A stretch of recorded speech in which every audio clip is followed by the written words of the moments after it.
Thank you, and thank you to all of you for being sharing with me this evening. It is particularly a pleasure and an honor to have an opportunity to exchange ideas with readers. This is something that I think we enjoy immensely as writers. This is a very difficult book for me to describe to you in a short period of time, but I'm going to try to do that so that we can then open it up for questions. And the reason I say that is because it's a book that is hard to categorize. It's a book that can be viewed as a historical, as a book in political science, as a book on business, on economics, sociology, psychology, philosophy, you name it. It's truly an interdisciplinary approach to a problem. And it's kind of unique because I try to look at the future.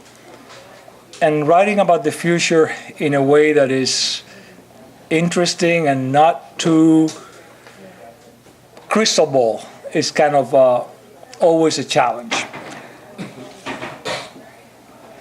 The book, some of my early readers describe it as somewhat depressing on the first few chapters, and I'll tell you why. What I try to do with this work is, first of all, take a look at Cuba's civil society today, after 50 years of living under a totalitarian regime and a centrally planned economy. What has happened to the civil society in Cuba in these 50 years? And the result of that analysis, if we do it without passion, and it pains me as a Cuban American perhaps to say some of the things that I do say in the book, when the time for change in Cuba comes, and it will come in the near future, there will be a change in Cuba, if for no other reason that biology will take its place. Fidel Castro is 84 years old. He's going to be 84 years old. His brother is 77. The putative successor, Machado Ventura, is also Fidel Castro's age.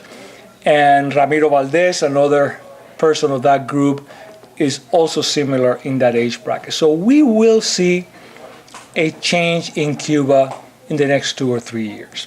And then the question becomes, what follows?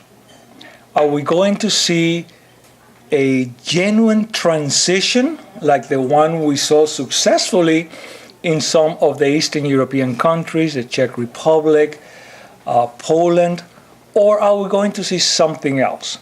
Are we going to see something similarly to what happened in Russia, for example, or in some of the countries that have not been successful in their transition? And what is fascinating about this topic is that 20 years ago, prior to the collapse of the Soviet Union, we had absolutely no idea how a country can go about transitioning from communism to democracy and to a market economy. We just didn't know. It had not happened before. Today, we have 32, 33 countries that have gone through that experience. And we can look at those countries to get an idea of what could happen. We cannot really mimic the experience of those countries because historically they are entirely different, but we can at least learn.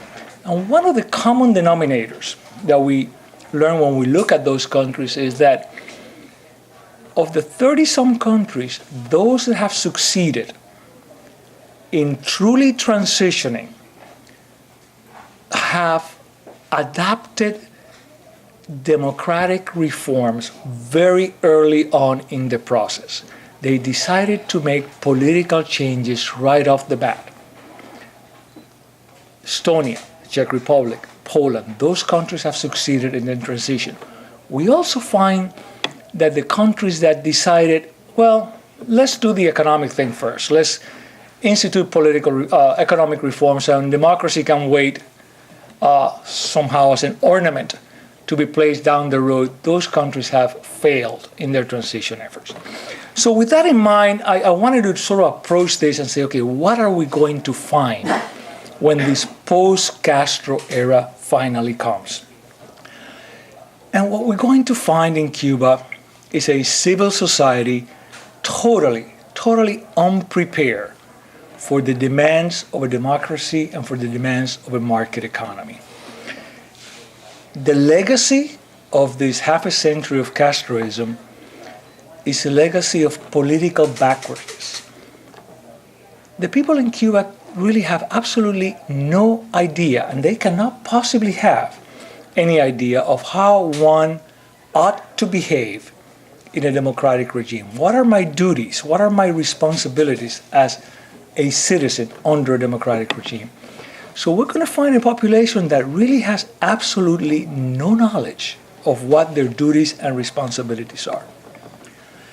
But perhaps even more importantly than that, we're going to find a civil society that has developed what politely we can call a survival ethics. It's a civil society that has learned to lie, to cheat, to steal every day as a means of survival. And this has been going on for a long time. This is a population that will steal the light bulb from the factory floor so you can sell it on the street in the black market and try to figure out how to eat for that day. Resolver is the word that we use in Spanish. They talk about a double morality. And in fact, we do see this kind of survival ethics in some of the Cubans that arrive. They simply do not know how one ought to behave. What are the responsibilities? There's absolutely no respect for the law. We simply do not obey the law. In all fairness, I should point out that this, although it has certainly been exacerbated in the last 50 years, this is part of the legacy from Spain as well. Those of us that have traveled in Latin America will probably agree that street signs, stoplights in Latin America are purely for decoration purposes. Nobody pays any attention to them at all. And here we do stop. You know, we could be out in the middle of the night at 2 o'clock in the morning. There are no policemen around, and we do stop, or at least we come to a rolling stop at that. This just does not happen in most developing countries. So that sort of a low base state does not exist. So this is the reality of what we're going to find. We're going to find this civil society totally unprepared about the duties and responsibility. Not long ago, I was speaking in Washington in the Czech Republic, and one of the protagonists of the Czech Revolution was talking to us, says, you know, when the change came, we had absolutely no idea how one goes about building a democracy. We just didn't know. What is this about it? How do you do this? How do you build a democracy? So clearly, that's going to be part of what we're going to find in Cuba. And the reason I mentioned earlier that this is a kind of multidisciplinary approach is because having analyzed that, and I do that for the first 3 or 4 chapters of the book, and like I said, those chapters are somewhat depressing, I said to myself, okay, now what? What can be done going forward? This is what we're going to find. Let's accept it. And I came across a branch of economics. It's now being labeled behavioral economics. I mean, I'm kind of eclectic. I look at all kinds of different things out there. And within that, there was a sort of sub-discipline that is developing now that some authors are calling choice architecture.